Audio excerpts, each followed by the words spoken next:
नमस्ते, क्रसबाट नेपाल पैसा पठाउनको लागि क्रस एप खोलेर लगइन गर्नुहोस् र रेटमा क्लिक गरेर हजुरहरूले ब्याङ्क अकाउन्ट छान्नुहोस् अनि आफूले पठाउन चाहनुभएको रकम हजुरहरूले कोरियन वनमा टाइप गर्नुभए पनि हुन्छ अथवा हजुरहरूले नेपालीमा टाइप गर्नुभए पनि हुन्छ। टाइप गरिसकेपछि पोइन्ट छ भने पे विथ पोइन्ट्समा क्लिक गरेर ट्रान्सफरमा क्लिक गर्नुहोस् अनि एड अ न्यू रिसिभरमा क्लिक गरेर हजुरहरूले ब्याङ्कको नाम छान्नुहोस् अनि ब्याङ्क धारकको नाम पनि लेख्नुहोस् अनि अकाउन्ट नम्बर पनि हाल्नुहोस्।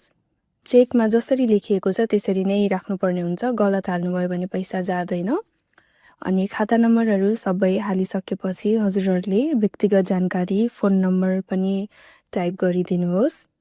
त्यसपछि तलतिर उहाँ कहाँ बस्नुहुन्छ एड्रेस हालिदिनुहोस् र तल रिलेसनसिप पनि हालिदिनु भएपछि नेक्स्टमा क्लिक गर्नुभयो भने के को लागि पैसा पठाउँदै हुनुहुन्छ त्यो छान्नुहोला अनि फेरि नेक्स्टमा क्लिक गर्नुभयो भने स्यालेरी छान्नुभयो हुन्छ र यसरी डबल चेक गरिसकेर हजुरले अन्तिममा नेक्स्टमा क्लिक गर्नुभयो भने चाहिँ पिन नम्बर हाल्ने ठाउँ आउँछ र हजुरहरूले आफ्नो ट्रान्जेक्सन पिन 6वटा डिजिट भएको ट्रान्जेक्सन पिन हालिसक्नु भएपछि चाहिँ हजुरहरूको रेमिट्यान्स प्रोसेसमा हुन्छ र हजुरहरूले प्रोसेस गरिसक्नु भएको 1-2 मिनटपछि चाहिँ नेपालको खातामा जम्मा हुन्छ र रेमिट्यान्स कम्प्लिट हुन्छ।